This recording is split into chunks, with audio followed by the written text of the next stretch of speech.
Good afternoon, everybody. I'd like to welcome you to this session of operational services. And can I just say, it's lovely to see so many new faces. Some of us old hands have been here for a while, but it's nice to see some new faces sitting around the tables. It's lovely. Right, okay, let's move on to agenda. Oh, do we have any apologies and substitutions? Thank you, Gemma. We have apologies from councillors Inskip and Colbert, and Councillor Kane and Councillor Trapper here as substitutes. Thank you. And do we have any public questions?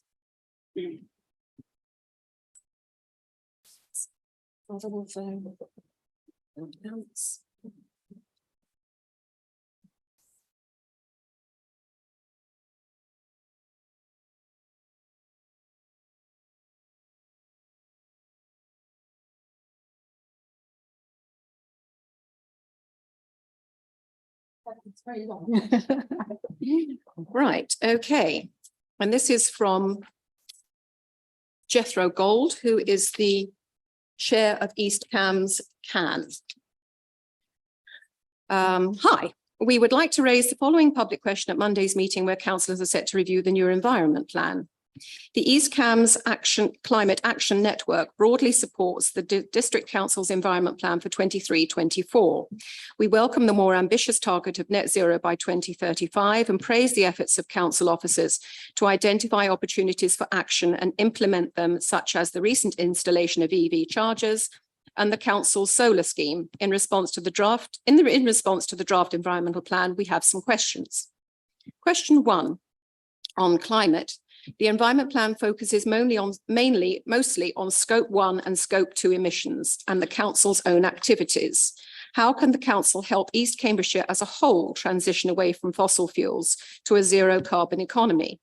Bearing in mind the three big sources of emissions are transport, buildings and land use. Question 2. How is progress towards a net zero greenhouse gas emissions being measured, and will the council be publishing a summary document detailing the pathway to net zero? Question 3. It is good to see the council recognising the importance of biodiversity and the incoming regulatory changes under biodiversity net gain. Will sufficient sources be allocated to allow the council to provide appropriate ecological advice and, in a development context, enforcement? Question 4. Our group feels that the issues raised by the environment plan and the plan itself should be publicised amongst residents in a way in which they feel empowered to feed into the process. The monthly Earth cafes we run would provide one possible forum for this. Would council officers and councillors be willing to attend the August the 17th Earth Cafe as speakers to discuss the environment plan with local residents? This would be an opportunity for councillors and council officers to draw on local expertise, for example, just as within our group, there is a director of policy for a national woodland conservation organisation, a former UN head of research for dealing with the behaviour of wildlife crime. We also have numerous local environmental organisations, each with their own expertise, so it's encouraging to see some of them mentioned in the report. Being in working hours, we cannot guarantee someone from our group will be available to ask the questions. As such, we would like our question read out, please. Many thanks, Jethro Gold. Terrific questions. I believe Richard Kay has had sight of them. Richard? Yes, good evening, everyone. Just briefly introduce myself. I've got an item later on the environment plan, but I'm the strategic planning manager and I'm responsible for the environment plan, which is a later agenda item. But Jethro kindly sent me the questions in advance so I can prepare a response to them this evening. So the first question was around the council's emissions and how can the council help East Cambridgeshire as a whole? Well, in response to that first question, it is agreed that the environment plan is focused on what emissions the council is directly responsible for and how it wants to reduce them and by when. More generally, the plan is about how the council is trying to support the wider community, whether it be reducing their emissions or boosting the natural environment. We recognise that our direct emissions at just over 1,200 tonnes of CO2 are a tiny fraction of the district as a whole at around 1.2 million tonnes. But as a local authority, we have a clear responsibility to try and influence reductions across the geographical area. We've made a start on that, but recognise there is much, much more to do. So, for example, on the 3 big emitting themes identified in the question, on transport, we've progressed a number of cycling, walking and bus-related strategies and have committed considerable funds to improving cycling routes across the district, for example. On buildings, we've allocated around £2 million this coming year to help retrofit poorly performing non-gas homes. On land use, we're putting in place measures to maximise the potential of biodiversity net gain through the planning system, which should see some land converted from being heavy emitting of carbon dioxide land to carbon neutral or even carbon capture land. But this year, we want to do more with our community and find out more about what they think we should, as a district, target and by when.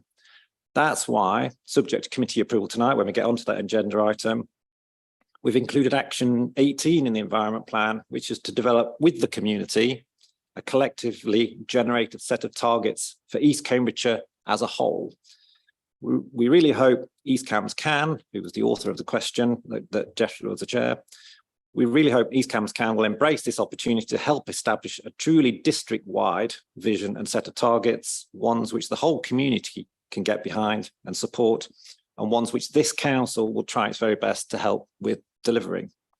It's a fairly long answer to the first question. My answers to the next 3 are slightly shorter. So the second question was around how is progress towards net zero greenhouse gases being measured, and will the council be publishing a summary document and a pathway? The response to that second question, for the council's emissions, the environment plan sets out in detail where our emissions arise, what the trends are for those emissions, what targets towards net zero we've set, and how we think we can get there. We don't intend to publish anything more detailed on that, but we are committed to an annual such update, as we have done for 4 years now, and we are again this evening. District-wide, once we've established a set of district-wide targets, which I mentioned in the last answer to the last question, the council would like to work with East Cambs Can and others to set out a pathway to achieve that. Of course, actual delivery will depend on collective support across the district from homeowners and business, as well as the likes of this council and East Cambs Can. The third question, that was relating to biodiversity net gain and do we have appropriate ecological advice? My response to that question is the committee report, when we get to that item on the agenda this evening, which introduces the environment plan, specifically recognises the need for greater ecological advice and sets out a commitment to boost that resource.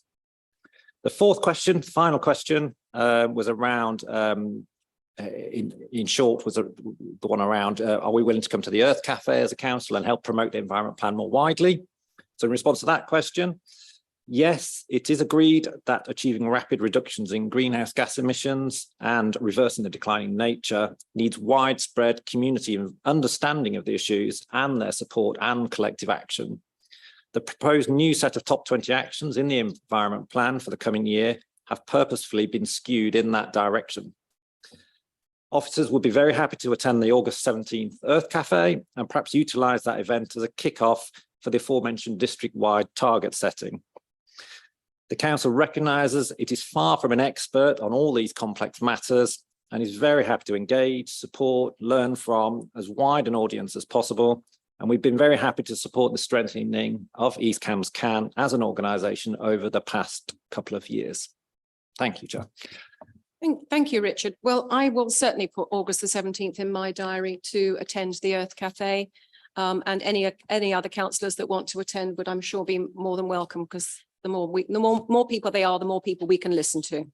Thank you very much, Richard. Other questions, Tracy? Right, in which case then we move on to agenda item number 3. Do we have any declarations of interest? I'd like to declare a personal interest in East Cambs Can, of which I'm a member. Thank you. Councillor Kane. I'd like to declare a personal interest because I'm a member of the National Trust and the Wildlife Trust of Bedfordshire, Cambridgeshire and Northamptonshire. These are neither prejudicial, no, but thank you. Councillor Whelan. Personal interest because I'm a member of the National Trust. Thank you. Again, but not anything prejudicial. Thank you very much.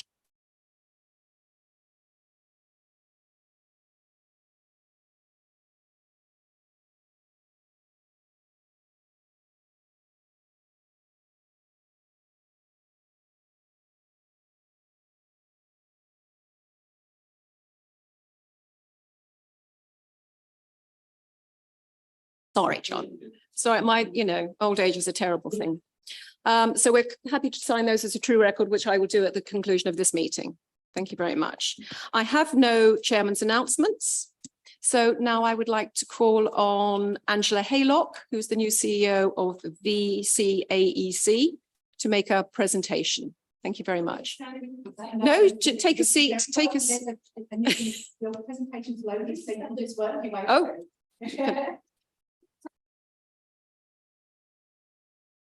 If I leave that there, so yeah. and Thank you then very can much. work your way Thank through. you. Lovely. Good evening, everyone. As I sat there, I thought, oh no, there's a typing error on my first page. I'm thinking, oh God, that's not a good start, is it? It should say May 23 rather than 24, just to correct that for everybody. But yes, I'm the new Chief Executive Officer. I started in post on the 1st of March, replacing Mark Goldsack. I've actually worked for the Volunteer Centre since, well, on and off since 2011. So I've been there in various different projects that I've worked on. So I know Alison from my work on the Watch Your Game project, where I'm involved with the splash pad. I'm one of those people. So I've been involved with various projects over the years. So I've been sort of around for some time, as they say. I've actually been in the voluntary sector for just over 30 years. And more recently, I've been delivering your safeguarding training here in this venue for the last couple of months. So I sort of been around Ely for some time. So I'm just checking which button I need to press. Is it that one? Yes, it is. Right. We use different buttons and things. So yes, we've had a tender that we're now in the second year of. And we have previously had these monies given to us, I suppose. And as of last year, we've actually had to bid for the monies that have come to us. So we're now in this second year of this first bidding that we've had. And obviously the next one will come up sort of the end of this year. So whilst I've been in post, there's various sort of different changes happening. We're looking at more collaboration with other organisations. Things as they are, we're all finding things very tight these days. And so we're now sort of thinking, actually, we need to, collaborate with other similar organisations in order to get what we need to do done. But what I would also highlight is that actually our transport scheme, our volunteer drivers that we have, we are the biggest one in the whole of East Cambridgeshire. There are a few others. There's one in Bottisham, there's one in Burwell, there's a few others dotted around, but we cover the whole of East Cambridgeshire. We currently have 25 volunteer drivers, and they range in age from someone in their 40s to someone in their nearly 90s. So we have, yes, oh yes. I think we did a poll the other day and on Twitter, and people were voting. Who do you think? The average age of our volunteer driver is early 80s. Yeah. So most people do join as a retired person and think, oh, I'll just do this little day out here, there, and everywhere. We've got some of our drivers do every single day. They treat it as a job. Quite a few of them, oh, I'm coming in for work, and whereas some of our other drivers just do one journey a week. They have their one client that they take to the care home or wherever it is. So we've got a variety of people that help us out on that scheme. I used to do it a couple of years ago. I used to take a lady shopping in Waitrose. That was my little bit that I did. But it still gives you that warm, fuzzy feeling. So if anyone's got a spare half a day that they'd like to volunteer, you know where we are. But yeah, we've got a mixture of females and males as well. So it's not all sort of male dominated. But yeah, we're a really good, bunch to work with. So as I say, if anyone's got a spare half a day. We've also got a gardening scheme that we run. And again, we have some lovely volunteers who come in. At the moment, we've got 9 regular volunteers who come in. We've actually got quite a few ladies, which is the first time in many, many years. They've always been males. Don't know why, but we've actually got 4 females who are helping us with the gardening at the moment, which is really good. And we've actually had sort of comments from our clients saying, oh, it's really lovely to see some lovely female ladies in the garden, not those big burly chaps who come round and I suppose to each their own. So yeah, we've got those two schemes that we mainly deal with in our offices, but obviously we do have the volunteer centre, which I'll talk to in a moment. And we're also what's known as the CVS. So we help other voluntary organisations within East Cambridgeshire as well. And I'll talk to that in a moment too. So I'm just going to give you a brief overview of what we're doing. And then I'll look at each of the sort of sections that we run. And also look at the first 2 months of my tenure, really. And then I've got to talk about issues. I've got to talk about risks because, as I say, funding and lack of volunteers, et cetera. These things are happening and we need to find out how we move forward with this. So my overview for the admin of our office. So we have at the moment equivalent to 1.5 staff members. So there's me, I do 24 hours. And then my 2 gardening supervisors do 12 hours each. That is it. Everyone else in my office is a volunteer. So as I say, I have 25 car scheme volunteers. I have, I think it's 10 office volunteers now. And then I have the 9 gardeners and then the odd 1 or 2 people who come in on the odd occasion. But as regulars, there's around 40 volunteers that I have in my office. We have moved recently. So we used to be at the bottom of Fore Hill as you go round to Aldi and the big iron gates there. We had to move as the landlord there decided that it would be a good idea to double our rent. So we thought, can't really afford that. So we're now in Centre, which is really good for car parking, etc. But it is off the beaten track. So it's not somewhere that people go past. So we are finding it difficult to sort of recruit volunteers in that sense. So we are relying quite a bit on social media at the moment. As I said, March, I took over the role of Chief Executive. I was the deputy before that. And what we're currently looking at is how do we improve what we do? So that includes things like marketing, obviously fundraising, and looking at how we move forward, how we expand the organisation as it is at the moment. So the car scheme itself. So we have, as I say, around 25 drivers. Our average mileage per year is 73,000. Average mileage per month is 4,500. Average hours, 6,000. Sorry, it's yearly. Sorry, I did say monthly, didn't I? It's yearly. So that's giving back to the community around £85,000 in social value. And we get the drivers to fill in a monitoring form every month that they hand in. And I noticed that some were doing Addenbrooke's journeys. Now, those of us that go to Addenbrooke's will know it's at least 45-minute there, 45-minute back, plus however long you spend in the clinic. And I was noticing that there was a couple of drivers were just listing an hour and a half. And I'm thinking, gosh, that person must have been in and out the eye clinic or wherever, and it turned out, well, we're just drivers. So I'm just writing down the hours that I actually drive. I said, well, no, you've got to actually the hours from the moment you leave your house to the moment you get back in. So we did drop a few hours because people were thinking it's just the driving they had to collate. So bless them. So yes, that's on average what we each year, which is a lot of hours, isn't it, that we're giving up. So our gardening scheme there. So again, we have those regular volunteers. As I say, we've got 4 females at the moment.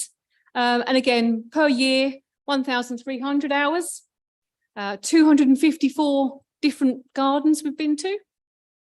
We do have 12, I think it's 12 regular clients who use us.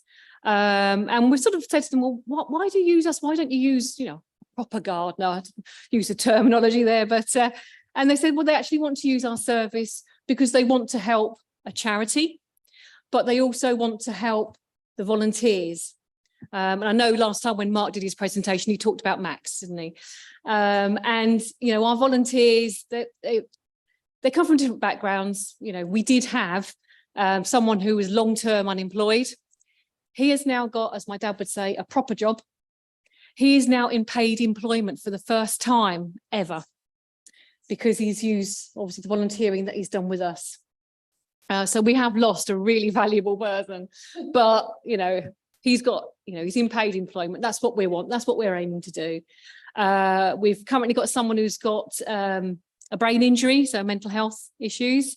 As I say, we've got 4 females, couple are retired, so they just come because they want to help out. So we've got all sorts of people coming to us for different reasons. So what we do not only helps that person with their garden, but obviously helps that volunteer get out and about, bit of fresh air, meet other people, get new skills, etc., etc. So I have got a little case study. So this one's actually from someone who's used our scheme. So I sent a questionnaire out to people who were regular users of the scheme. And just 2 of the questions that I asked. So why did they use the service? So this particular individual uses it because they have poor health and poor mobility issues. And she's come to us specifically because she's already been scammed by 2 gardening services in her area, and just wanted someone she could trust. And so, yeah, you know, we go there. I think we go every 6 weeks to do. She's only got a small garden, but we go out and help her. And she says that actually, you know, how have we helped her? And she just loves meeting the team on a regular basis, loves having to chat with them, gives us tea and biscuits, you know, all that sort of stuff. But it's the fact that she can look out on that garden. It may be a tiny area and we might think, ooh, but actually that small area is her place that she can go to. You know, as we all found during COVID, wasn't it? Everyone was really appreciating those green spaces. And that's really where we've sort of found that people have appreciated us more since COVID. And then looking at the volunteer centre. So anyone who's tried to volunteer may have used a site called Do It.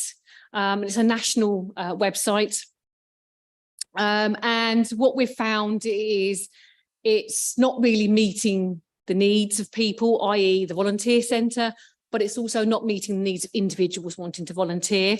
So we've now using our own website, which is a free website. It's not all singing or dancing, but it does the job for the time being until I can get some funding to get a new website, basically. So we're now advertising local opportunities on our own website because we found Do It wasn't practical for us. And some other agencies are also finding that that's the case at the moment. And then our membership services. So at the present moment in time, we have 124 members. These members will pay a £10 one-off fee to be a member. So it's not a yearly fee, they join, that's it. And part of that fee will mean that they receive regular newsletters. They will get advice and guidance. So if they want help with funding, which is the most requested help that we help out with. So we can help them do funding searches, we can help them with their applications. We will act as sort of a first port of call, really. So if they've done a funding application, they'll let us look at it, and we can look at it from an outsider's point of view. Because if you're writing things yourself, you put your own jargon in, and you know, people outside don't necessarily know what that means. So I've had several inquiries recently of people wanting help with their funding. We're obviously looking at our own marketing strategy, and therefore, once we've done something ourselves, we can then share that with our members as well. And I've currently got this lovely social media person who, as my dad says, has got a proper job in social media. And she's offered to volunteer for us. So rather than my quick off it goes, it's now been more professional looking social media campaign. So we are now looking at a much better organisation in that sense. So we've got this, as I say, social media person. I'm hoping that she'll provide some training.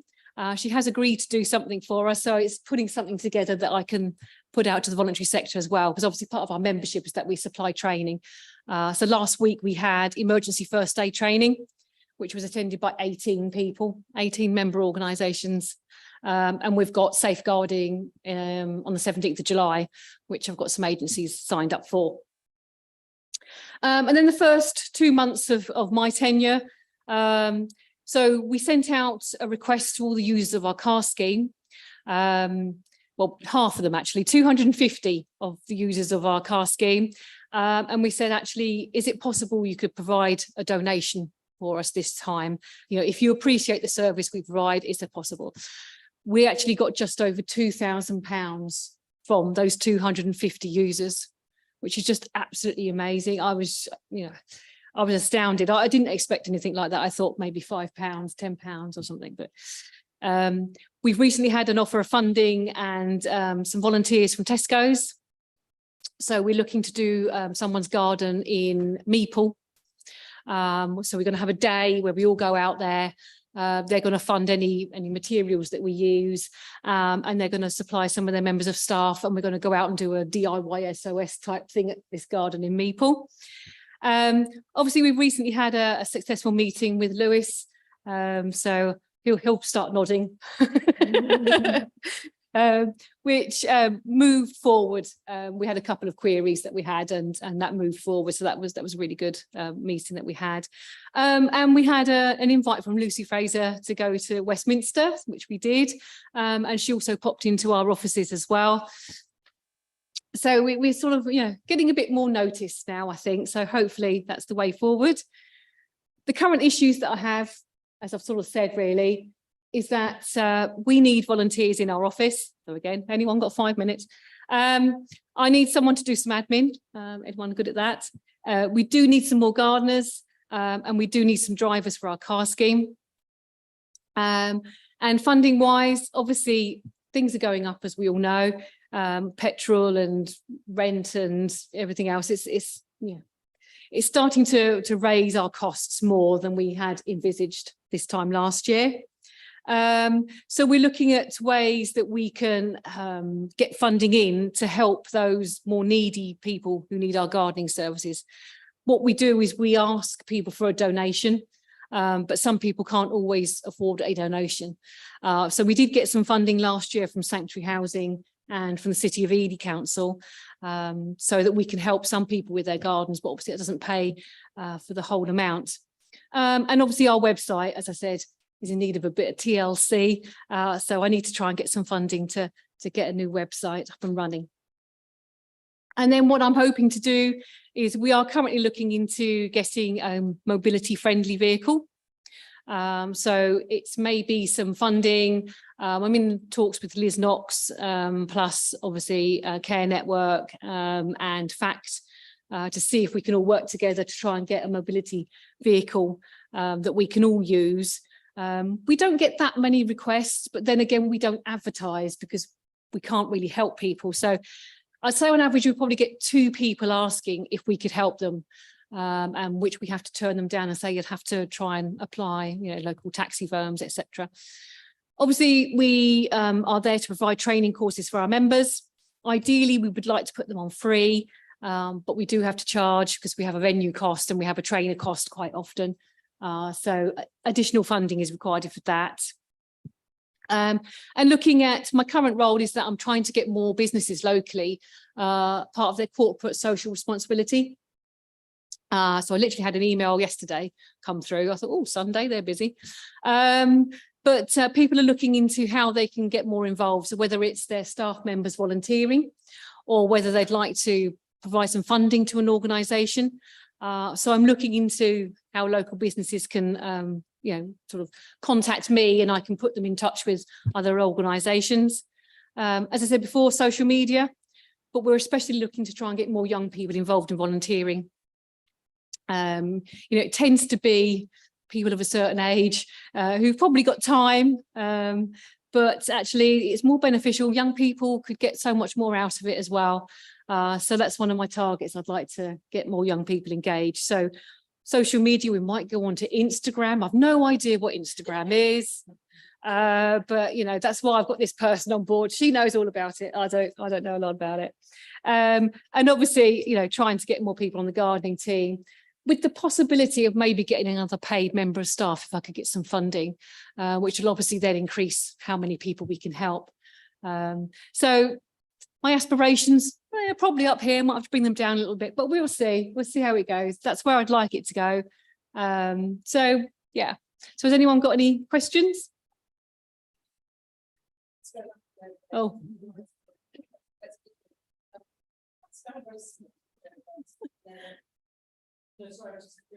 Yeah. Very impressive presentation. Thank you, Christine. I sense the the organisation is quite Ely-centric in terms of volunteers and users. Have you thought about considering having outposts of Empire in the other market towns to support Soham and perhaps Burwell, you know, sort of feeding down to the south of the district? Would that be feasible? Okay, so we do operate in those villages. So the car scheme, I know we take at least 2 people from Burwell to various appointments. And we have done 2 jobs in the past 6 months in Burwell. We have regulars in Soham. We have regulars in Littleport, obviously Ely. Trying to think off the top of my head. So we do go out into the other towns and villages, and we do have drivers in the other towns and villages. Obviously, our base is here in Ely, but we do go out to the other ones as well. Yeah. Do you, sorry if I have a follow-up. Do you envisage sort of expanding more out into the other areas, or do you think you've got enough on your plate just at the moment? Is there a particular area you're looking for, Christine? You know, Littleport has got a large older population, as has Soham, I'm sure, and you know, other parts of the district, and particularly the gardening scheme. But I understand that you have to have people more local to operate that. You know, hence, if you could set up small outposts of Empire, presumably the garden scheme, you need to have somewhere to keep small pieces of equipment and so on. And I just wondered if you might then get more volunteers, shall I say? Okay. I mean, we've got asking for volunteers. Yeah. I mean, we have 3 regular gardens we do in Littleport. And we do have 1 volunteer from Littleport. We have 1 volunteer from Soham, 1 from Hadnam, 1 from, I'm going to get this wrong now. It's not in East Cambs, it's the next village, Little something. I'm not local, you can tell. So we do have a mixture of gardens and gardeners. Yeah. We also have, well, we don't have them, obviously 2 of our drivers are out at the moment due to illness in Littleport. So we do have 2 drivers in Littleport, and we do operate several journeys from Littleport, etc. So we do, we have been doing trips to the community hubs, and there's another sort of informal lunch club that one of our drivers does. So, but with regards to opening up, I suppose, a separate hub, there would be other cost implications, I suppose, to that, which at this present moment in time, I couldn't really envisage. But I'm sure the various town and parish councils around our communities would be interested to give small amounts of help and assistance and advice and so on. But anyway, thank you. Thank you, Christine.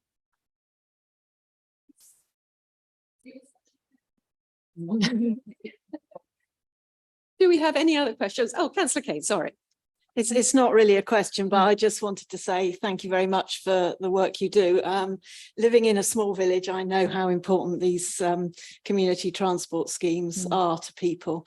They're an absolute lifeline. So thank you for all that work. Thank you. Yes, likewise. Thank you very much for all the work. And it's lovely to see that it's a two-way thing, that the volunteers are getting things out of it as well. So good. Thank you very much indeed. Thank you very much for your time, Angela.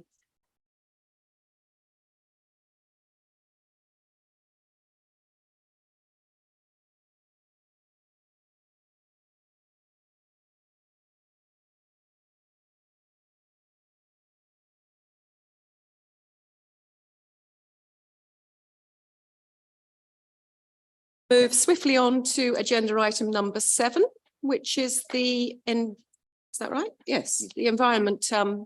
I haven't skipped one, have I? The environment, and here we are with Richard.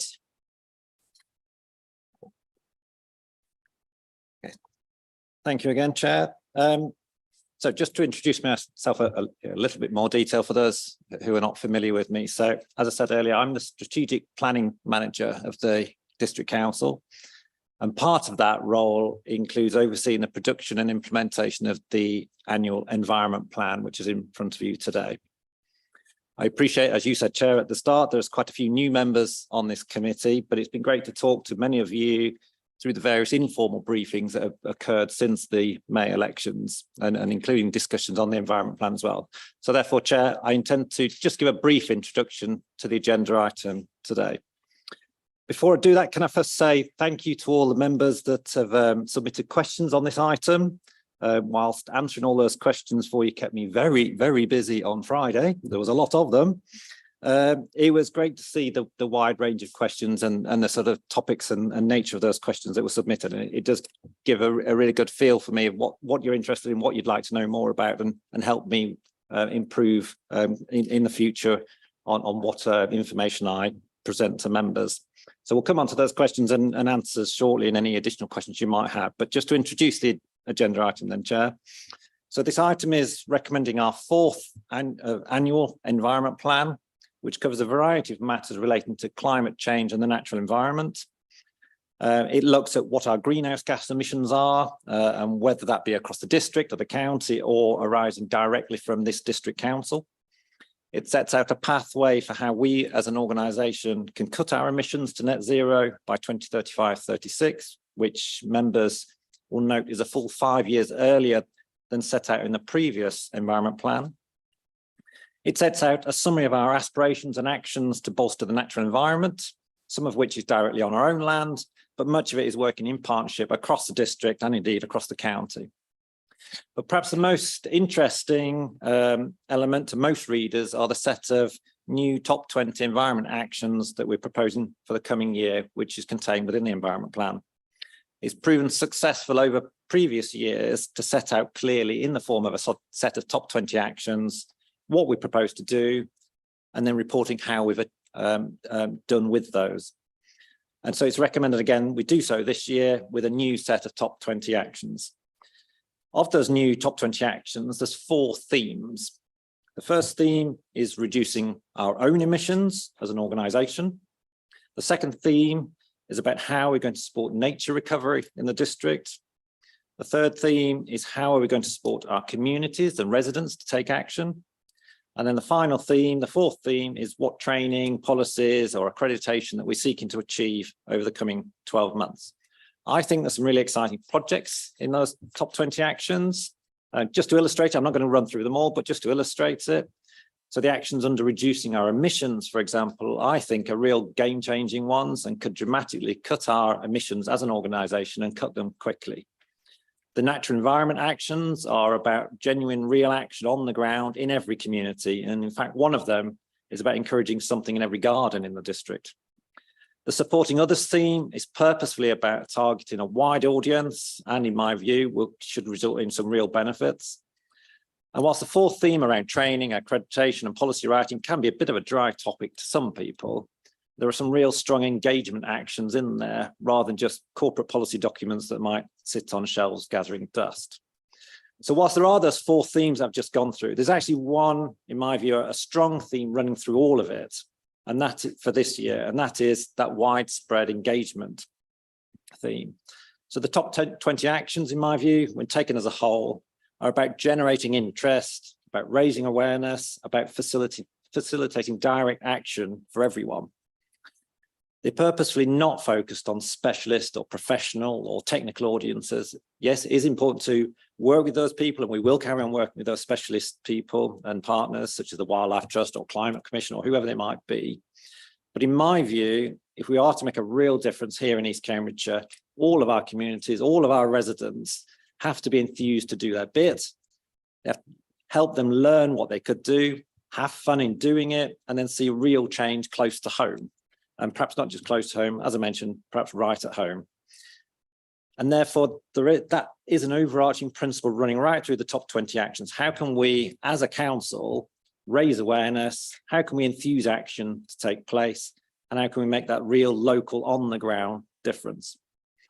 Before I finish, can I also highlight that the agenda item isn't just about adopting the environment plan and the top 20 actions within it. The covering report also seeks endorsement in principle of the UN Sustainable Development Goals and seeks agreement that as and when we looking to update any of the council's policies, we try to align that policy where we can with those relevant goals. The report also gives an update on staffing resource from paragraph 3.11, and in particular highlights to members the action management team is taking to bolster our ecology expertise within the council. So to conclude, Chair, can I first thank the wide range of officers that are involved in both the preparation and the delivery of the top 20 actions, both last year's actions and for the actions that we propose to take this year. And a special thanks to the voluntary staff green team that come together from across the organisation with a simple desire of trying to make the organisation as environmentally friendly as it possibly can be. Overall, if we are to achieve what the plan wants to achieve, it has to be that widespread corporate effort. It's certainly not just myself and Emma Danielson that we may be the leading two coordinating officers, but delivery of the plan will require that corporate effort, including, might I add, by members yourselves. Thank you, Chair. Thank you, Richard. And I just thought this was a fantastic report. Thank you very much for your work. That we will come to questions, and I believe we have an amendment, but I would like to propose the recommendations 2.1 A and B from the chair. Do I have a seconder? Very happy to second that, Chair. Thank you, councillor Vellacott. The amendment that's come forward, do we deal with that? So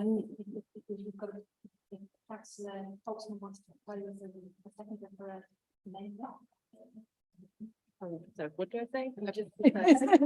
Shall I read it out? Okay, so I propose the amendments to agenda item number 7. Number C, yes? Yes. You wanted the addition of item number C. Oh, yes, so to do it all over again, I would like to propose an amendment to the agenda item number 7, which is the additional recommendation C. Thank you very much. Do we have a seconder? Thank you, councillor Kane.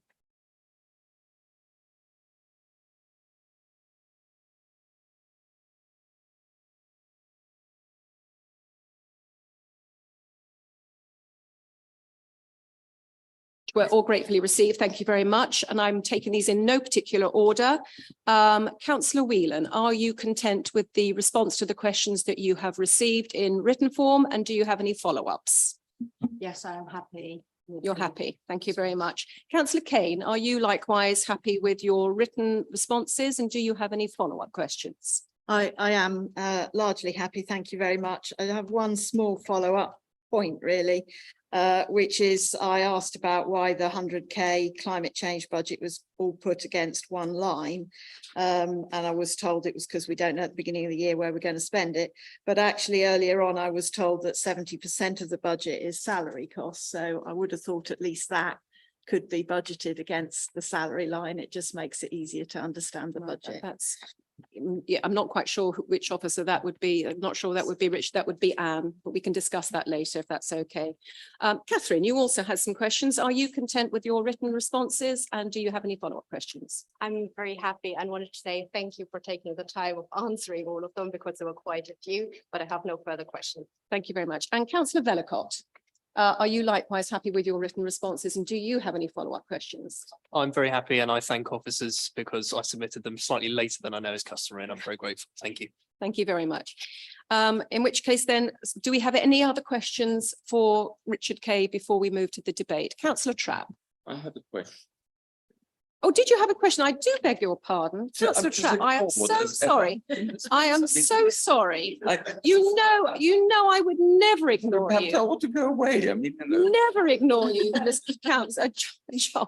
Um, I'm mortified. Sorry. So there's a lot of questions in here. There's a lot of paper here. Actually, the question I asked hasn't really been answered because what I was trying to say is at the moment, the waste collection, the location of the fleet of waste vehicles is in Littleport, which is in sort of north of the district. And I was wondering whether, because of things like transport costs and just moving things around, whether a different location might actually be cheaper, might actually produce some, particularly if it were next to where you dump things, because at night you still got to dump things at the landfill site and then travel back to. So I was wondering if any modelling has been done on that, about the location of where the depot should be. Can I ask Isabel Edgar to answer that? There's more in her purview than in Richard's. Thank you, councillor. So we haven't done that modelling of a different location. However, it is something that we know that we need to do as new requirements come through from government around the implementation of the Environment Act. So we will be undertaking modelling at that stage. That will be based on our current depot location, and we will be taking forward a piece of research work, really just a desk study about alternative locations that we could operate out of. But I'm sure you appreciate that operating waste vehicles and waste transfer out of sites is very difficult to find alternative places to do. So it's on the to-do list, but we haven't quite got there yet. I'm very glad it's on the to-do list. Do we have any other questions for Richard? Richard, if you could just stay where you are, because there may be some questions about your amendment to the recommendation and some technical advice. Would that be correct, Isabel? Yeah. Yes. Richard, could you give us some technical background to the agenda item, to the amendment, so that we are all aware of the pros and cons? Sorry, Chair, I don't actually have it. Do you not have No. it? I'll make an aeroplane and send it across to you, but I think there's some of the chat on here. Yeah. Then some of the public space. Yeah, just be there.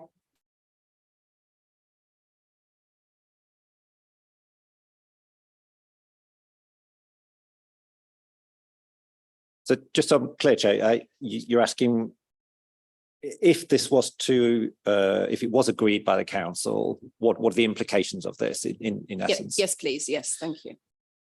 So as I understand the amendment that's been put forward and what it's asking for, essentially in simple terms, but please correct me if I'm wrong here. In effect, it's asking for a more detailed action plan than the one set out in the environment plan that's presented to you today.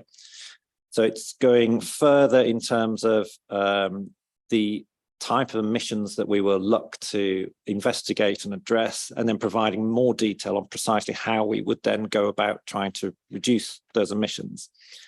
So the implications of that, I would say it is theoretically possible to do what is put in front of you today, but clearly it is a very intensive action to deliver. So it would be a significant resource to be able to achieve it. I think it's my response to that. So I understand what it's asking for, and it is possible to deliver it, but it would be a significant resource to enable that to happen. Thank you. Thank Thank you. you very much, Richard. Tracy, do we now go to debate the amendment? So if you would like to speak to the amendment, Catherine.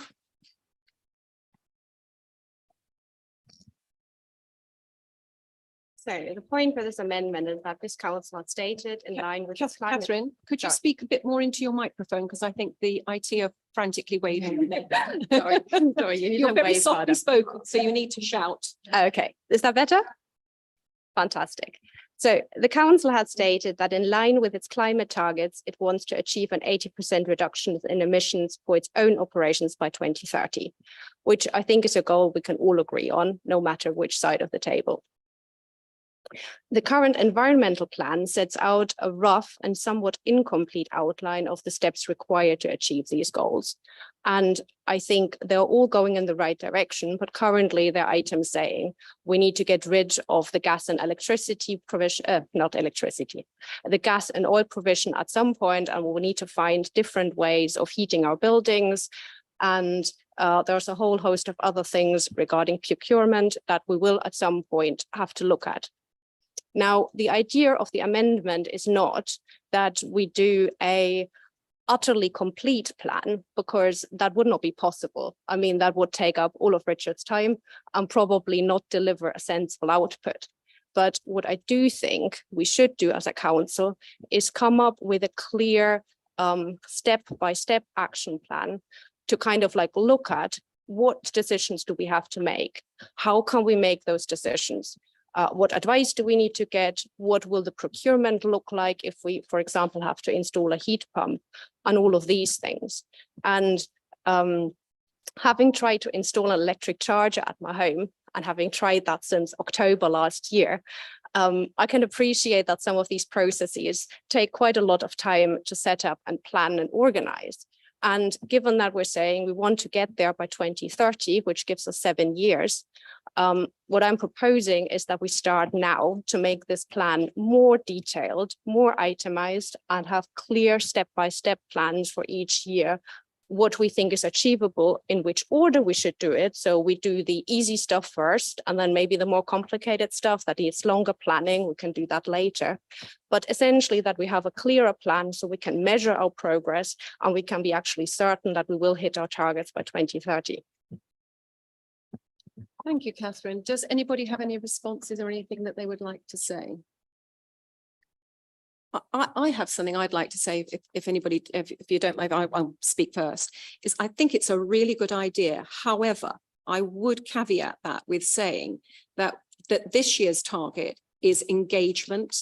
Maybe this could be a target for next year, that we put this on for 23-25, where the officers, as I understand at the moment, are going to be totally engaged in getting community engagement ramped up so that we can do that piece of work first. And I think possibly in the background, Richard could start putting these wheels in motion, but I think to put this in on top of what has currently already been the focus for this year as community engagement, getting as many members of the public on our side and working together and explaining the differences, because a lot of people still don't get it.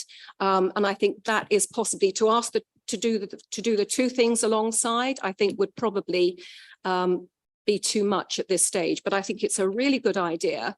But I think maybe that Richard and yourself and that we can all get together and perhaps talk about possibly that being something that we can build in for next year, 2024-25. Does that make sense, Richard? Does that sound like something that would be agreeable? Yeah, I'm certainly happy to work with all members on that suggestion. Yeah, that's fine. Does anybody else have anything to say? Councillor Sharp. Thank you, Chair. Yes, I've got a lot of sympathy for the amendment, to be honest, and I think it's been said earlier, the whole report's a good document. I'm just concerned in terms of, having set our budget, looking in terms of the costs of this, and there's still a lot of unknowns. I understand the desire to get to 100% renewable energy, but we as a country are still not there yet. I mean, if we turned all the gas and oil off, we'd have had blackouts, and we need to be looking at nuclear power as well. I know people are for and against that, but there's things like that need to be looked at. And seeing last week as well that it was too hot for solar panels to generate electricity, which I just thought.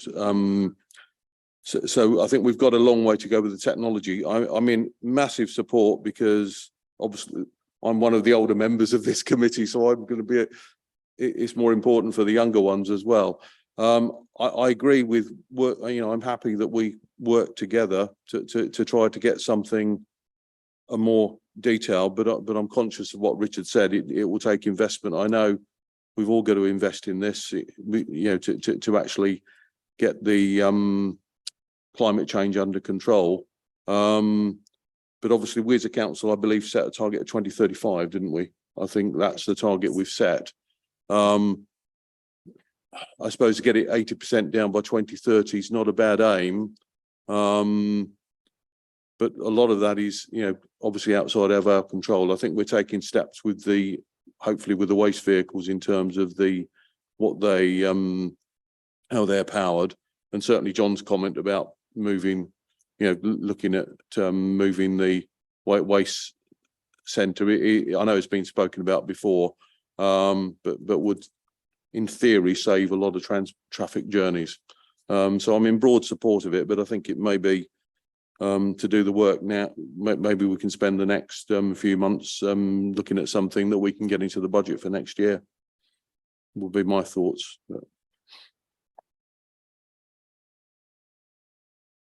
We're calling you Mary, sorry. No, that's fine. So from what we're saying then, the engagement is a necessary first hurdle before we can look at anything in that amendment. So it's a must precursor or the awareness raising. So obviously that's what we're focusing on now. So presumably we've said that is a priority to be done before we can then start working on the detailed plans or the next phase of the process. This is a debate, Mary. Oh, sorry. Yeah, this is not questions for the officer, so we're Right, okay. debating this now. Okay, so So my us, yeah. response to you would be, Yeah. at the moment, this is what what Richard has and his team have put together is Yeah. that they believe the most pivotal thing at the moment is community engagement and get people on side. Yeah. And in the background, now we've got this piece of information and I think it's a really good idea. But what I don't want to do personally is to see Richard and his team's efforts be diluted in community engagement, in taking their attention away from that, because I think this would take up an enormous amount of time. From what Richard is telling me is that there isn't the time to do that and the community engagement and everything else that he's doing at once. So I think we just have to, as my boss say, you have to pick your battles. So maybe this is next year's battle to put on and make that our target for next year, which I'm more than happy to endorse if everybody's happy with that. Charlotte? I'd rather have it next year than not have it at all, but my concern is that 7 years isn't very long to achieve this. There's quite a long lead-in time for a lot of the things that we're going to have to do to achieve it. I mean, I'm not suggesting we would necessarily decide to build our own solar farm, but just from personal experience, from considering building a solar farm to actually generating electricity took about 3 years. We heard about heat pumps, insulation, changing procurement. These things have a long lead-in time because we have contracts. We may be letting some contracts in the next 12 months, I don't know. And so having a plan, and it may be that the plan gets more and more detailed as time passes, but having a clear plan against which we know what we're trying to do to get to that 80%. Otherwise, potentially it's just an aspiration. And if we wait a whole year, we out of our 7 years, that's a big proportion of those 7 years not to know what action we're trying to take. I think what I'm trying to say is that we're not saying that Richard won't be having this going on in the background, but to devote, to put this in place, to achieve this within the next year would take away from the work that he's trying to do with the community engagement. And it's a small team, we're a very small district. And I think that we are already using fully renewable energy. So as far as this building is concerned, and I'm sure all officers are aware that when contracts are coming up, they're going to be looking for green and renewable energy anyway.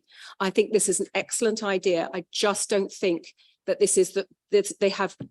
Had you come with this sort of 6 months ago, maybe this would have been the aspiration for this year rather than community engagement. But we are looking at community engagement, getting people on board. The more people we can get to do their bit, the more our emissions will reduce. I mean, if we had gone down 4 years ago, I do remember there was a huge outcry, electric waste vehicles, we must have electric waste vehicles. We've now realised because we waited, not only were we not paying £500,000 per vehicle for a vehicle that probably couldn't do the job that it needed to do, we have got the right fuel for the vehicles and reducing our emissions by 80%. By using HVO rather than electricity or electric vehicles, which just simply wouldn't do the job for this district, just wouldn't work. So sometimes by taking a step back, it gives you an opportunity to look forward. So I'm not saying, I think we put this for next year. I'm happy to have it for next year's target. I just don't think the team have got the time to do the job that they would want to do on this, in addition to everything else they've got to do. It's a meaty piece of work to get it done properly, and you wouldn't want it done half-heartedly or in a bad way.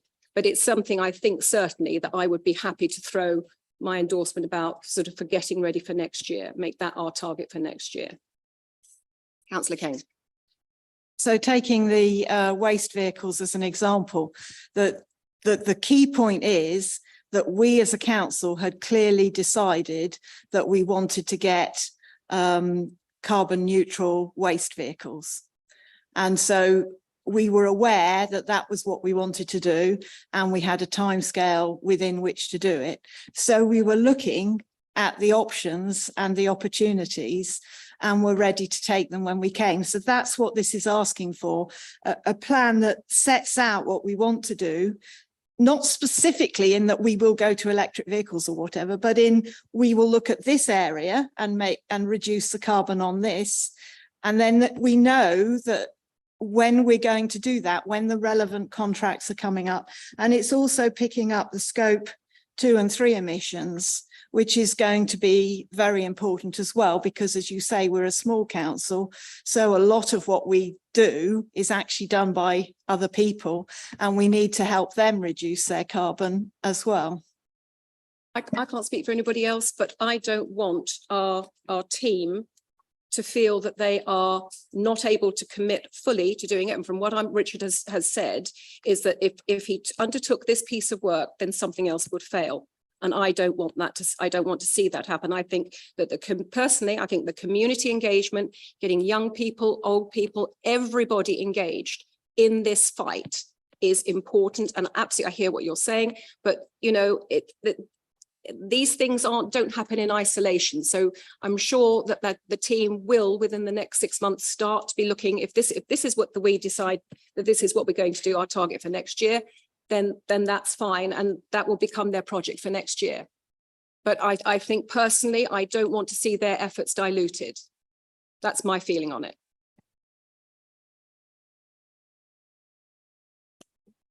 So the amendment does not say that this is a 1-year process and that this is what the officers should devote all their time on. What the amendment suggests is that we tell officers to start thinking about this and to start drafting a plan. It doesn't have a clear endpoint, and I think this is a plan that cannot be done in 6 months. It will be a plan that, you know, has to be developed and will change over time and will become more detailed.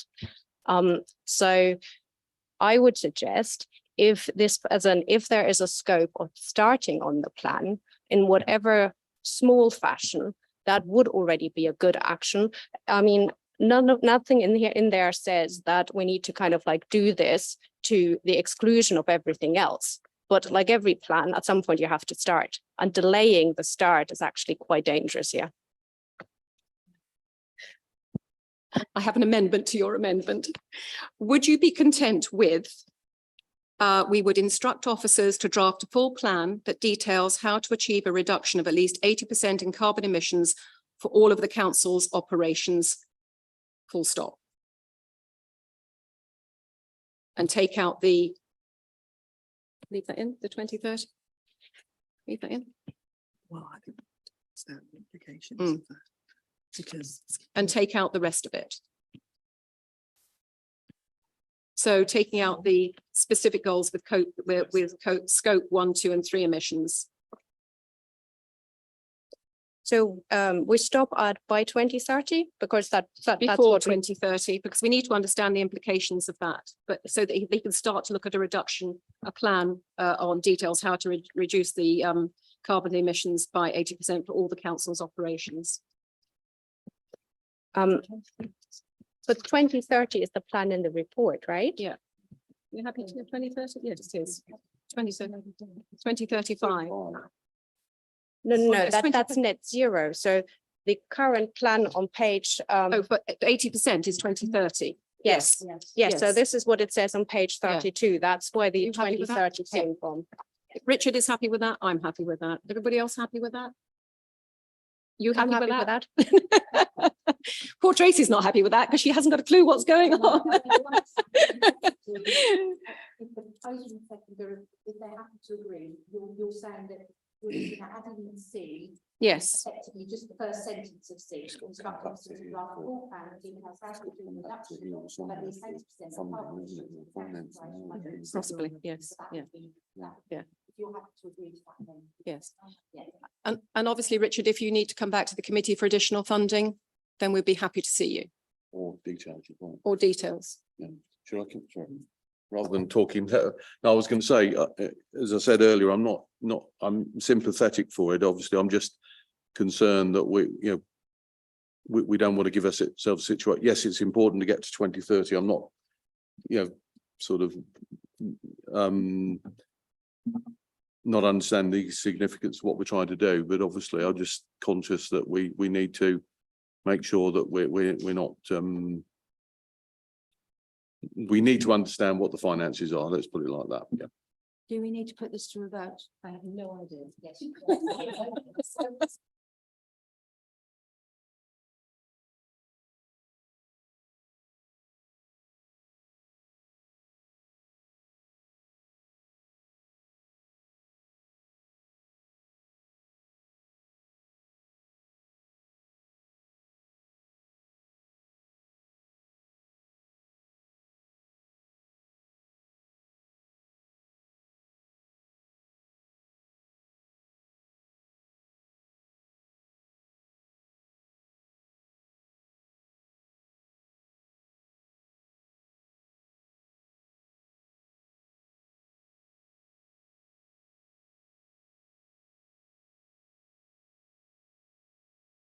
Thank you, Richard. You can go and lie down now.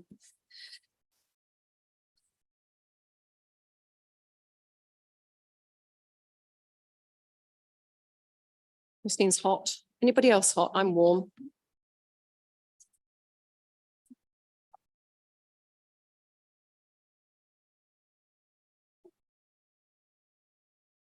Right, now moving on to agenda item number 8, which is the representation on outside bodies.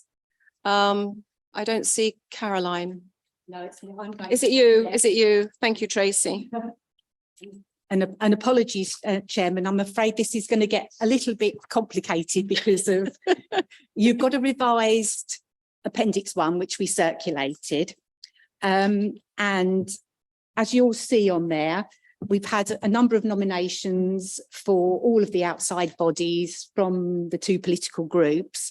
And in quite a number of situations, we have more nominations than we have places available. Now, that unfortunately does mean I'm going to have to go through them individually and clarify some things, and then we'll have to vote on some of them because we do in certain situations have more spaces to fill than there are more nominations than the spaces available. So I will use the revised Appendix 1 because hopefully that will make it just clarifies the situation with lead members and substitutes and things like that. I thought it was a little bit vague on the other one. That's right, which was circulated. Just to give a little bit of background, obviously every 4 years for new members, we do look at all the nominations to outside bodies. As I said, we put these to the 2 group leaders, and hence, as a result, we got a number of nominations. The second part of this is for existing people who serve in on outside bodies. They then are requested to produce an annual report each year on the activities about those outside bodies. And whether they still consider attendance and nomination to those outside bodies worthwhile. And they are listed in Appendix 2. But in an election year like this year, the key part is obviously to nominate new people, because you will have some councillors who are retiring and not coming back, and then you'll have vacancies in spaces. So as I said, on Appendix 1, taking through the different organisations, you'll notice on Cambridgeshire County Council Adults and Health Committee, we have to appoint 1 lead member and 1 substitute. At the moment, from the Conservative group, we have a nomination for Councillor Keith Horgan as the lead member and Councillor James Lay as the substitute. And just to clarify, I'm assuming Councillor Wade, you are wanting to be put forward as the lead member in this case. So what we will need to do is vote in the first instance for between Councillor Horgan and Councillor Wade, because there's only 1 place and 2 nominations.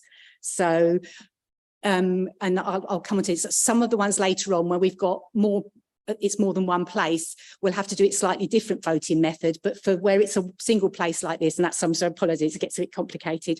This can be by a simple show of hands because there are 2 nominations. So, no, well, unfortunately, that's right. It does happen from time, and it gets far more complicated than some of the other authorities I've worked for. My goodness, it took hours to do this. So I'm hoping that's not going to be the case this evening. So for the lead member place, we have a nomination for Councillor Horgan and Councillor Wade. Can I have a show of hands for Councillor Horgan, please? So I'll just make sure I get that. 1, 2, 3, 4, 5, 6. Okay. And for Councillor Wade? Okay. You can vote for yourself. Yeah, that's okay. So, yeah, so at the moment, so that means the lead member place is Councillor Horgan. Now, obviously, we have Councillor Lay then nominated as a substitute. Does anybody else want to put any other nominations? Right, so okay, so Councillor Wade. So again, we have a vote for Councillor Lay as the substitute member. And Councillor Wade as the substitute. Okay. So again, Councillor Lay is elected as the substitute member. Now, the next one is much more straightforward in the voting side of things, because we have 2 nominations, one for Councillor Chika Akinwale and one for Councillor Keith Horgan. So again, can I have a show of hands for Councillor Akinwale? 5. Okay, and for Councillor Horgan, 6. Okay. So in that case, Councillor Horgan is elected. The next one's straightforward because we only have 1 set of nominations for that, for the lead member and the substitute member. So I'm assuming that one's okay. We then come on to Citizens Advice West Suffolk. And we have Councillor James Lay as the lead member. And I'm assuming Councillor Trapp, you were also putting your name forward as the lead member for that one. Okay. So let me just put that down in my book if I turn the page over. So can I have votes for Councillor Lay? And for Councillor Trapp? So again, that's Councillor Lay by 6 votes to 5.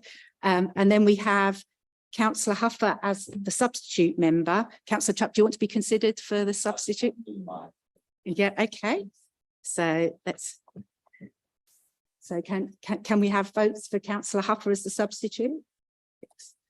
And Councillor Trapp?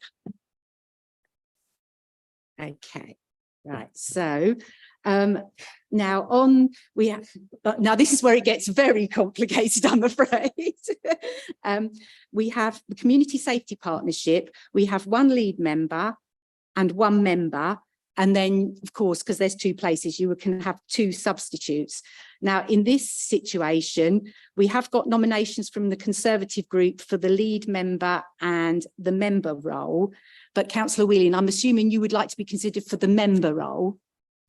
Now, you did send a representation to councillors in support of yours. Would you like to read that out, just, you know, in that you have sort of given a representation for why you would like to be considered?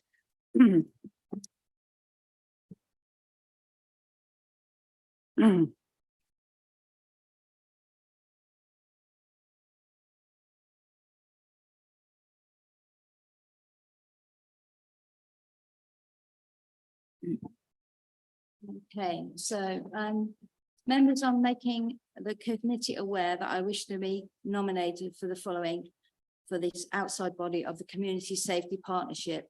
This, I believe, requires 2 members and 2 substitutes. I wish to be a full member as I feel there should be representatives from both sides on the committee. My interest in community safety stems from my initial time as a member of the Stop and Search Scrutiny Panel, which started in East Cambs. I have continued to work with Cambridgeshire Police and attended a conference at Bedford HQ in 2019 when this was discussed. Although no longer on the panel for stop and search, I am on the Cambridgeshire Police Use of Force Scrutiny panel and therefore consider myself to have a lot to offer for this committee. Right, thank you, councillor Whelan. That's so representation. So, and please stop. Oh, Yeah. do you wish to hear from me as the other? Yep, that's okay, absolutely. Right. I have been a member of the Community Safety Partnership for some years. Representing Littleport, I've got considerable knowledge of the amount of hardship, deprivation, substance abuse, antisocial behaviour, low income families, social isolation. So many of the matters that we look at in the Community Safety Partnership are covered by these matters. So I do feel that I would like to very much stay on the Community Safety Partnership. We have in Littleport, we have very close contacts with the policing and social prescribing and many other of this type of thing. And we are working in conjunction with the Littleport Town Council and other organisations, food bank and so on, to push these matters forward. Thank you. Okay, right, now, if I'm understanding things correctly, we are accepting that councillor Ambrose Smith's nomination as the lead member. The sort of voting area is for the other, the second member, which is between councillor Lay and councillor Christine Whelan. So can I have votes for councillor Lay? And for councillor Whelan? Okay, thank you. And then we move on to the substitutes, and we have councillor Horgan and councillor Sharp. Would you like to be considered? Right, okay. So in this situation, because there are three nominations for two places, I'm going to have to ask you to name two people, if you see what I mean, per councillor. Yeah, okay. Yeah, which two, exactly it. So let me just get my piece of paper righted for this first. And this is where I've got to, yeah, I know, unfortunately. So let me just write down the right names.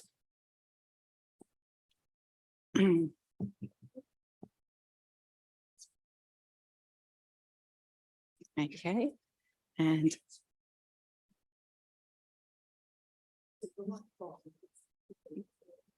right, okay, so we have three nominations for two places, and the nominations are councillor Horgan, councillor Sharp and councillor Whelan.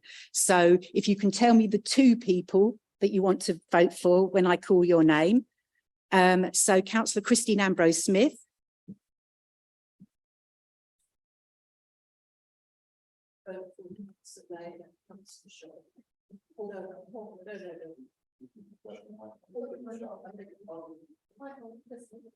Sorry. And specs.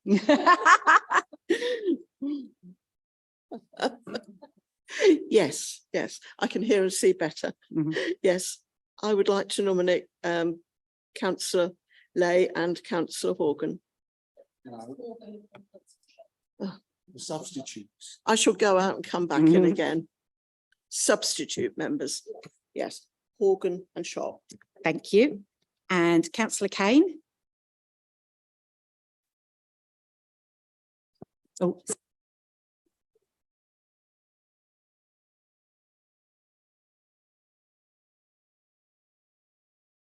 Horgan and Sharp. Whelan. Horgan and Sharp.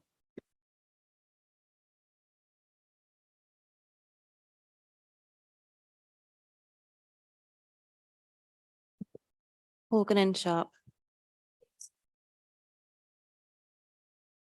Councillors Horgan and Councillor Sharp. Sorry, yeah, councillor Christine Whelan and councillor Sharp.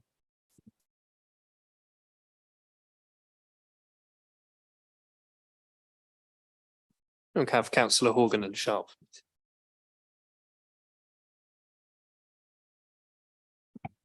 Councillor Whelan, Councillor Horgan.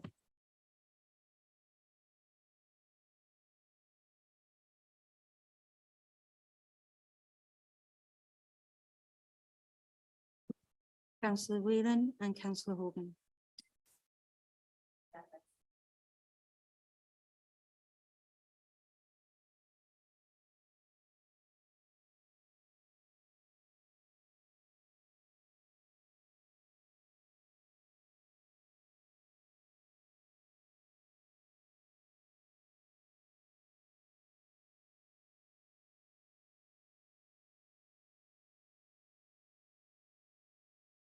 Beg your pardon.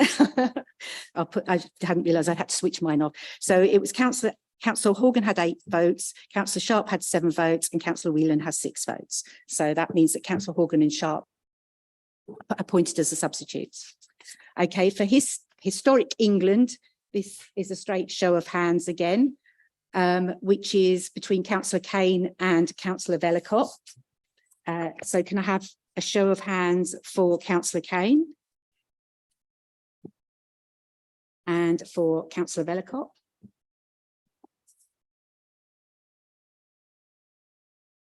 Okay. So that's Councillor Vellacott by 6 votes to 5.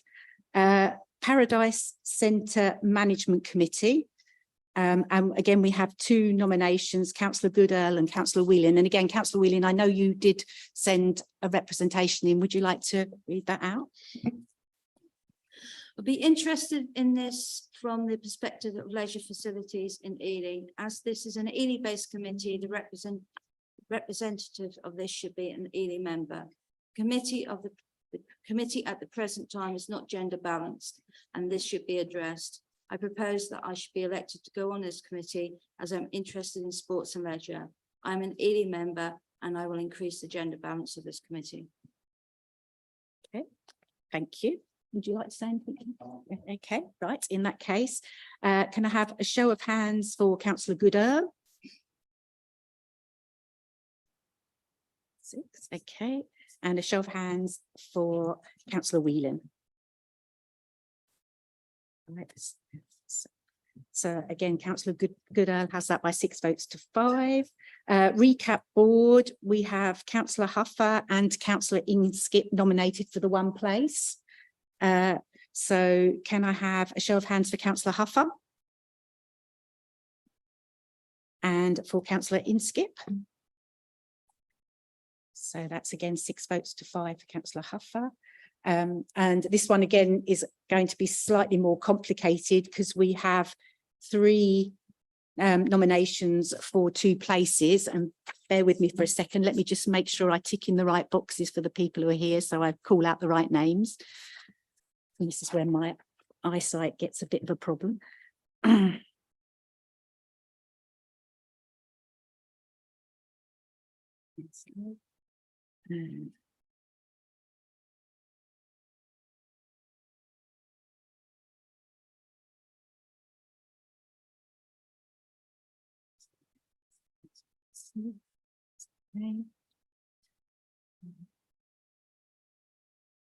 where it's gone wrong.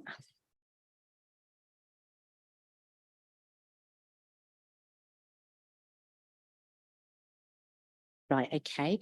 So the nominations we have are Councillor Christine Ambrose Smith, Councillor Alan Sharp, and Councillor John Trapp. So when I call your name, can you say who you're voting for from Councillor Ambrose Smith, Councillor Sharp, and Councillor Trapp? Okay, we should be there. Councillor Christine Ambrose Smith. Ambrose Smith Sharp.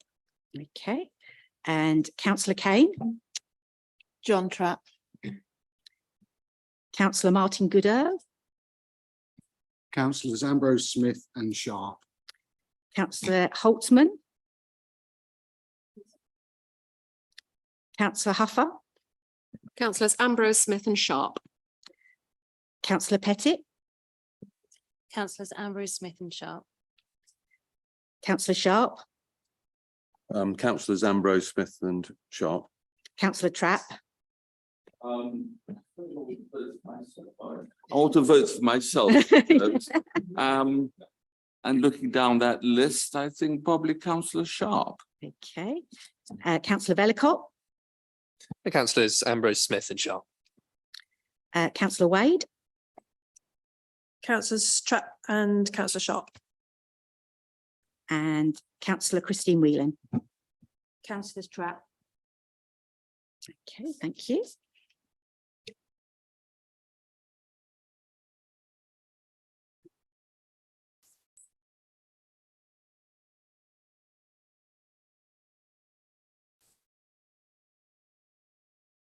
Okay, so we have 6 votes for Councillor Ambrose Smith, 8 votes for Councillor Sharp and 5 votes for Councillor Trapp. So that means Councillor Ambrose Smith and Councillor Sharp are elected. And the last one, I'm pleased to say, has 2 nominations for 2 people. So that was nice and straightforward. Thank you very much for your patience.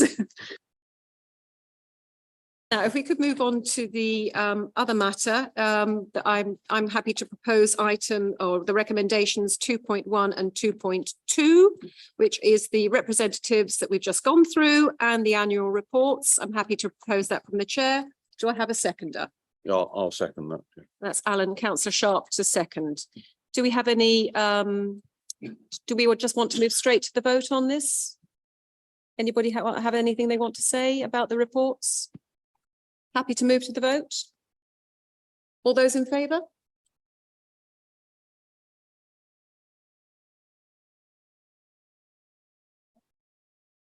Those against? Abstentions?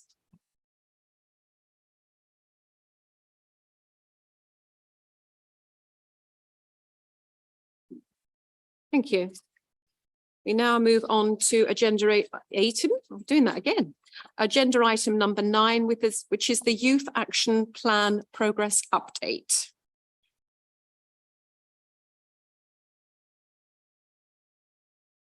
Of Lewis and Stephanie. Welcome.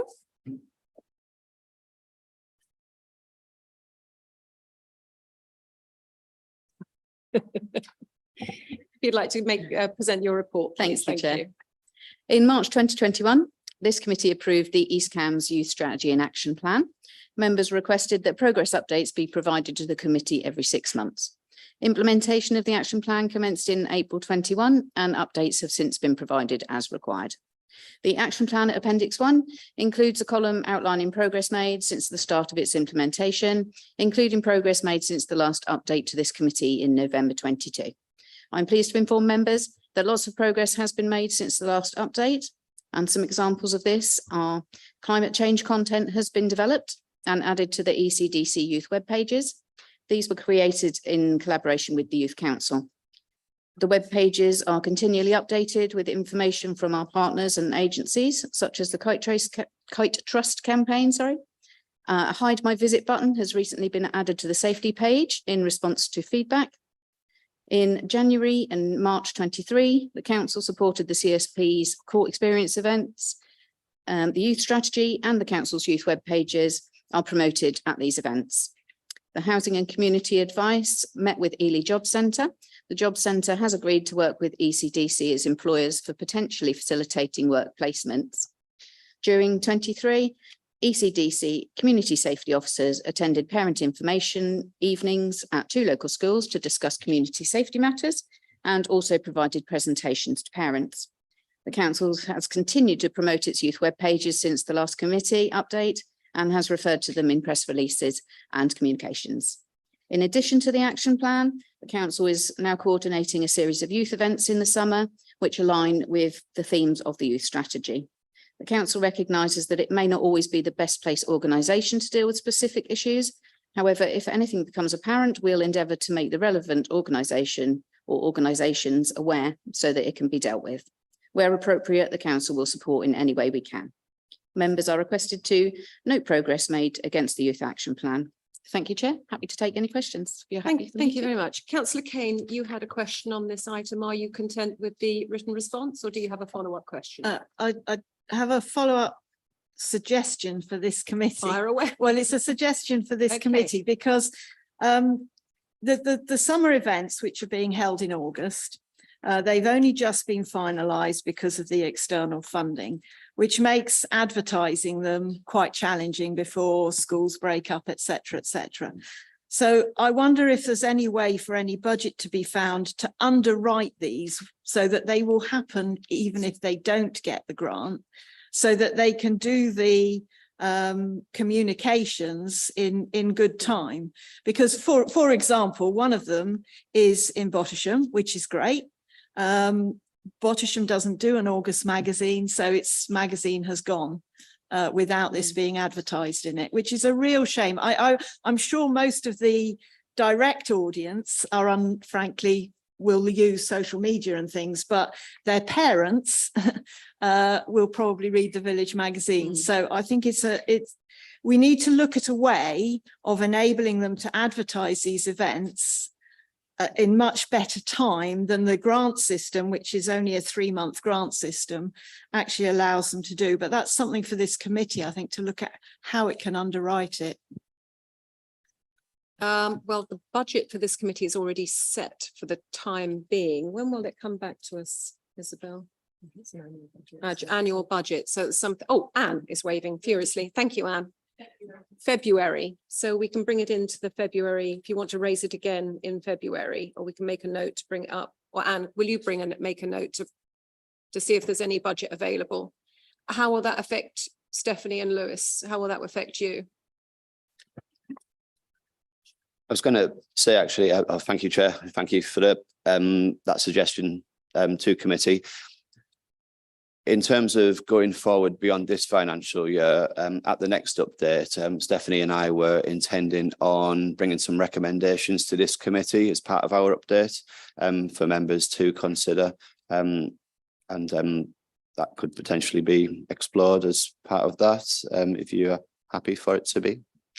What you're suggesting, Councillor Kane, is still apply for the grants, but we underwrite it so that it can be secured against a potential grant. So that at least they can plan for it, Yeah. book things, get the other part of the third parties who are going to come and have stalls there, and advertise it to the young people during term time, outside of exam time, Yeah. when they've got a really Yeah. easy way of Yeah. getting the message Yeah. across. I think if you want to put that on another one on your to-do list, back to us in February and we'll have a look at it. It would be my. Thank you.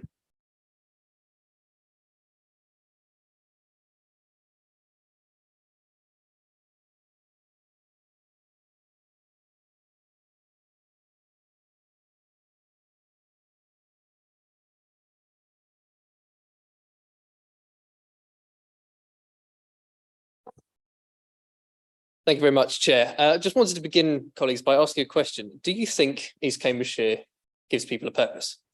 I played in my local cricket team. I sang in a choir. I will spare you the evidence of that. I spent 3 years in the Royal Air Force Air Cadets. I would like to have spent longer, if not for the intense bureaucracy. I had 2 jobs. I bought my little red car, and perhaps most importantly, I got involved in politics.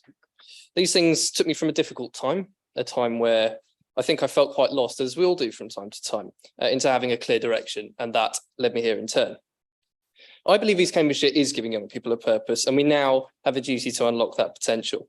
That's one of the main things I came here to do, which is to speak on behalf of a range of young people as the UK's youngest district councillor to achieve what works for them. The Youth Action Plan might seem procedural at a glance, but I believe it's one of the local authority's most vital documents. I think I have to thank officers in particular for preparing such an informative report with so many valid points therein. Its key areas like safety, activities, careers, these represent fundamentals for young people across the United Kingdom, which I believe already to be a country of great opportunity. The Youth Action Plan is based mostly around the excellent ECDC Youth web pages, and I request councillors across the chamber take to social media to promote these as a consolidated effort. This data-based information on these pages makes them really essential for engaging with and informing young people in our district. The impact of COVID was perhaps disproportionate for the youth as well as the elderly. I'm pleased that the council conducted research from 326 under 18s on this matter. At a time in our lives when we needed purpose and to settle into a structured routine in our lives, this was taken away. And any actions of this council concerning young people really ought to bear that in mind at all times, because the recovery from COVID, despite a large time gap, is ongoing for people of all ages. I believe we are individuals more than we are members of groups in society, but young people are completely united in the need to maintain friendships. It is key to success and stability as we transition to adult life. And not all parents are willing taxi services. Mine worked too hard to do that. So any transport policies by any local authority must consider how young people will use them safely and reliably. And this, alongside environmental concerns, is being brilliantly addressed by officers, as showcased in this report. I have to say, increasing the cost of road use will inevitably impact young people and families who I'm surrounded by daily, excited to obtain their freedom, particularly in the city they love. And all political parties and authorities really ought to bear this in mind after the results of the GCP Making Connections consultation going forward. Moving on, I'll be happy to work with the Council on youth safety. Young people need not enforcement, but direction if they're to make positive decisions. The use of drugs, tobacco, alcohol, and other substances by young people is an experiment many try. That's a fact we're not going to get around anytime soon. The eyes and ears training for schools is a useful tool, but I feel the method of its delivery is of paramount importance. Materials which advise young people on issues such as drugs, hate crime, and antisocial behaviour should be directed at the right age groups in a way which doesn't patronise young people, and it must be factual but balanced presentation of opposing views explained from first principles. This is a call I've heard from students of all political persuasions and none, and of all backgrounds and upbringings. They sit in PSHE lessons being lectured about how the world is and how they must act until they get fed up and ultimately stop listening. Or if you me, they go away and stand for election. But the single most important thing, in my view, is that young people need to feel valued by their communities. It's essential.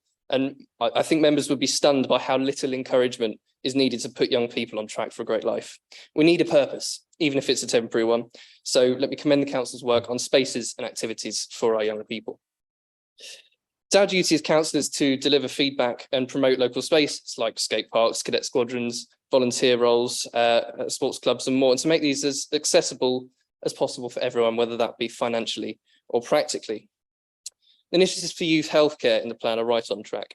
Young people today experience a great deal of pressure in the modern world, much of it imposed on them, and particularly in the recovery from COVID. So the council is right to identify and promote mental health services. I feel that consultation with GP surgeries will aid this into the future.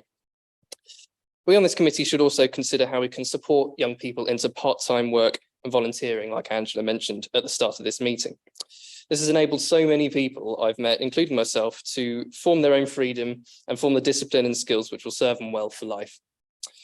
Job ready training is being rolled out as part of the plan, which I commend, and it would be a good idea to work alongside schools for these essential life skills.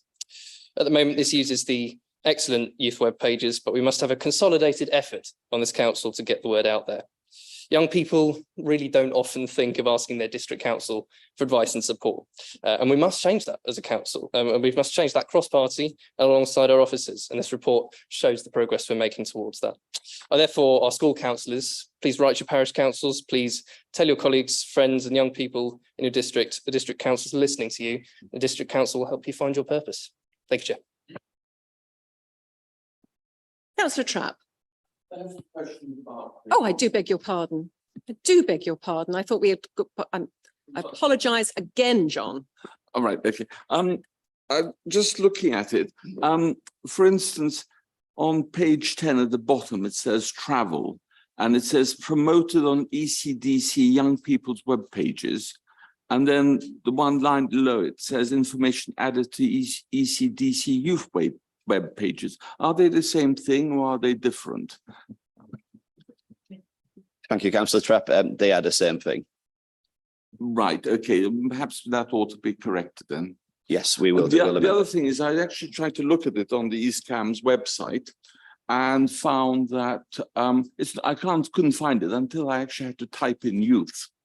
So should one actually have it more prominent, available? Perhaps one shouldn't be searching for this information if it's important.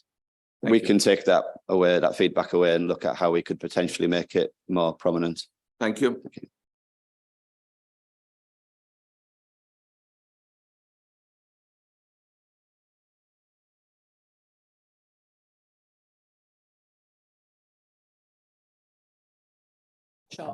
Thank you, Chair.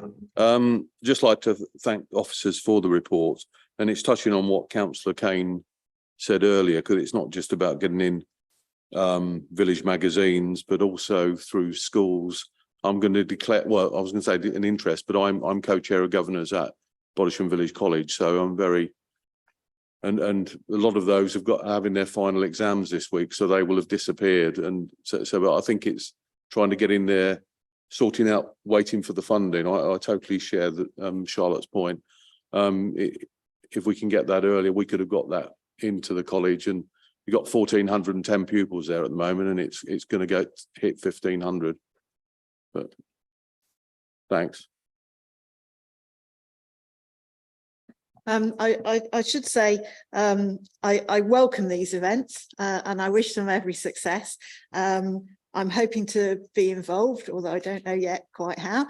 And I think hopefully all district councillors can get involved, because as you say, it's important that young people see us as an organisation that is wanting to listen to them, wanting to hear from them, and wanting to deliver what they need so that they can play a full role in the community.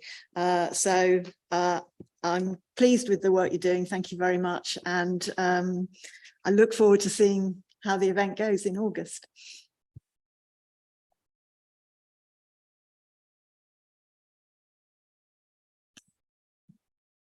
I have a question about the youth webpage survey form.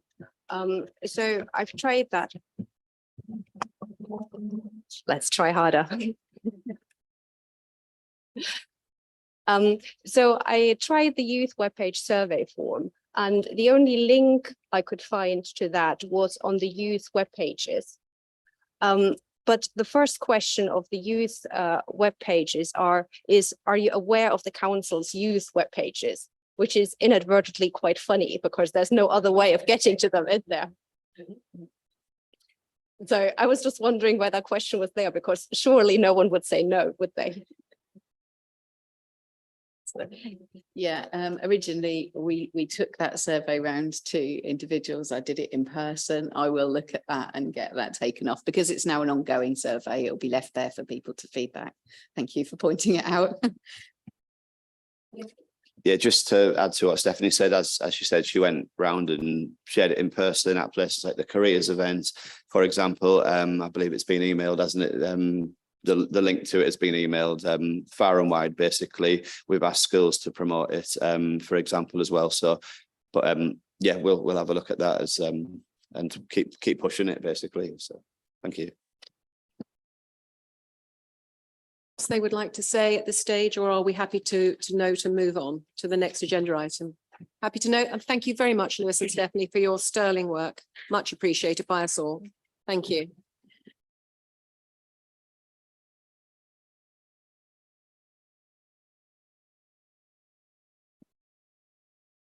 We now move on to agenda item 10, which is the budget monitoring report. Welcome, Anne. If you'd like to present your report, please. Good evening. For those who don't know me, my name's Anne Waring, and I'm the Senior Accountant for East Cambs District Council. I'm asking you to note the budget monitoring report for the period ended 31st of March 2023. This committee was overspent on the revenue budget of £742,000 and underspent on the capital budget of 2.7 million. Thank you, Anne. Now, I know that Charlotte and John both had questions on this that you have kindly submitted. Are you content, Councillor Kane, with your responses, or have you got some follow-ups? I would like to do some Yeah. follow-ups, yeah. Okay, so on the refuse collection, which you've given us the reason, the cost of living crisis. that's a nearly £500,000 overspend, and it's made up of many things. And I think it would be more useful to this committee to have a better breakdown, because I suspect only a small proportion of it is to do with cost of living. So I think a more detailed breakdown would be useful. And I don't understand why we have budget lines that we can't actually measure. Why aren't we doing something to measure them? So we show street cleansing as on budget, but we know that resource has been diverted from that to refuse collection. And we're just told that ECSS doesn't collect this data. But I still think even if we can't get a perfect answer, we could get an 80% correct answer or something, because this is a major area of overspend, and we don't have a proper picture of what's made up that overspend. So I asked for the best available split and was told that it will be reported to the board. It worries me. It worries me. And, you know, later on we'll talk about ECSS management accounts. It worries me that there's such major financial variance here, and doesn't appear to be any clear monitoring of where the pressures are, what's causing the pressures, which pressures are likely to be continuing, which pressures are likely to be one-offs. So yeah, I think this committee deserves a better breakdown of that nearly £500,000 overspend. Could I ask Isabel Edgar to respond to you, because I think it's more in her remit than it is in Anne's. Thank you. So when the original request for additional funds came through, it did detail at council what those additional funds were, and it covered off a number of areas, which was related to increase in fuel costs, increase into fleet maintenance, covering sickness and agency and vehicle hire. So that's roughly what it covered. And that was detailed at council along with the request for the funds. In terms of the how the values are broken down. So I think it's worth saying, if we had a contract with Biffa to undertake our waste service, we wouldn't know how they broke down their management accounts in terms of delivery of the service. What we would have as a council is an overarching value of the contract that we would pay directly to them. In fact, we probably wouldn't even split it down by refuse recycling and street cleansing, because it would be an entire management fee that we'd give to an organisation, unless they were different organisations. So one of the things, and I'll come on to a little bit more detail when we go into exempt session, but just to say that when these original lines were put together, it was based on the original memorandum agreement that was set up, and it has increased in value since that time over a period of time. So certainly as a council, I do think it's a good opportunity to review it as part of some of the changes that are coming through as part of the Environment Act, because that will fundamentally have significant impacts on costs to the council. And I think we do need to sort of stop and step back and take a look at that as a council about how much our services are costing us. Yes. I mean, perhaps it is back to the accounts department. If that information was provided to full council, and you're right, I remember now it was, I don't understand why it can't be put in our budget management report that we're seeing as this committee. If the information is available, we ought to see it. And if it isn't available, we should be asking them for it, because whilst I accept that if we had a completely separate contract with a completely third party, we wouldn't see the management accounts at all unless that had been written into the contract. On the other hand, nor would we suddenly get a demand for £500,000 extra in February at the end of the year that we would have to find unless we'd written the contract particularly badly. So we do need to understand what these cost pressures are in order to make sure that we are confident that they are now under control. Respond, if you'd like to respond. Thank you. So in terms of the contractual arrangements, it's not actually uncommon for contractors to come back where there are unusual circumstances around costs. I know that most local authorities across England, their waste services were more costly than they had originally budgeted. That's primarily due to the increase in fuel costs that were that really did impact most local authorities. So it's not entirely correct to say that a contractor, if they were operating, if the cost of the service was operating outside a set boundary, because they wouldn't entirely take all the risk on themselves, they would in normal circumstances request a variation to contract. And if that wasn't achievable by the council, then they would undertake different services. And I know that from the industry, I'm quite connected in that industry, that was the case for many other local authorities, not just ECDC. I accept that extraordinary inflationary costs, a contractor is likely to come back.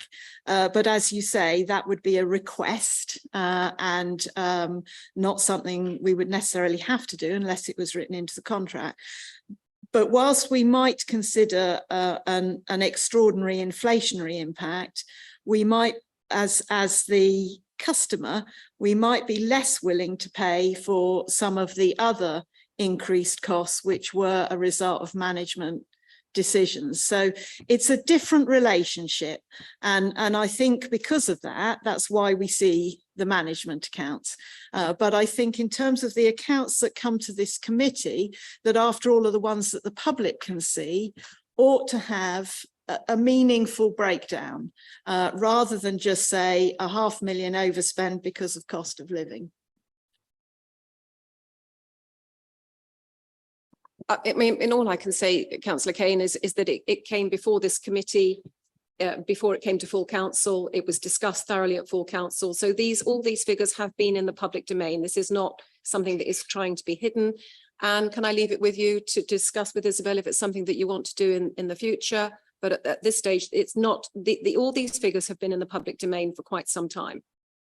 Sorry, can I just check a point of information? Were you saying that the request for the extra £500,000 had come to this committee before it went to full council?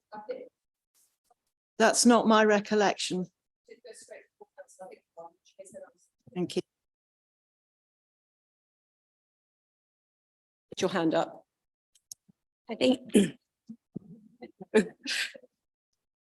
I think the main points have probably been raised. I'm just saying, as before, if this data is available for someone who's starting new and trying to look at the accounts, it's very difficult to figure out what has historically been agreed. And I think this is less a question of good faith in, that the accounts are right, but just simply a matter of trying to understand what's actually going on. And thus, if those numbers are available, it would be super helpful if they were in the report in a way that is easy to understand for someone who's not part of the full history. Catherine, Anne, you're nodding. Are you content to take that away? Okay, thank you.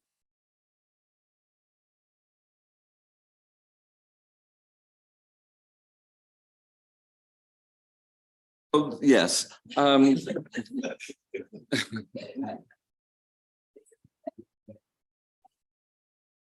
Well, that's the least thing you could do, actually.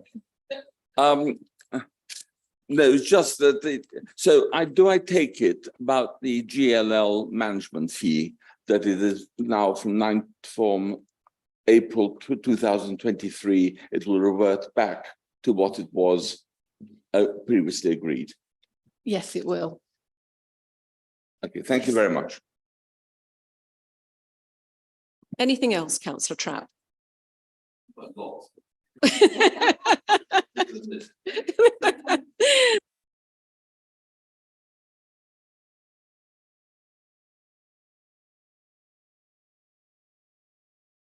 We now move on to the forward agenda,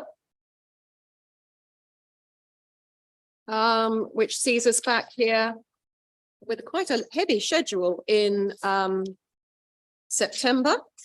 Lots on there. Make sure you have something to eat before you get here because it will go, I think it will run late. Are you happy to note the contents of the forward agenda? Anybody got any comments on the forward agenda? In which case then I will declare at 6:26, this meeting is now drawn to a close to the public and we move to exempt session. Thank you very much.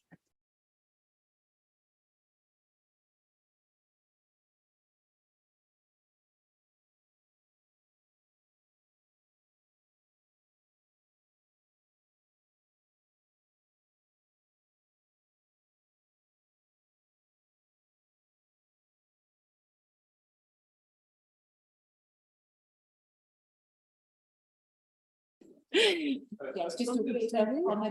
we do.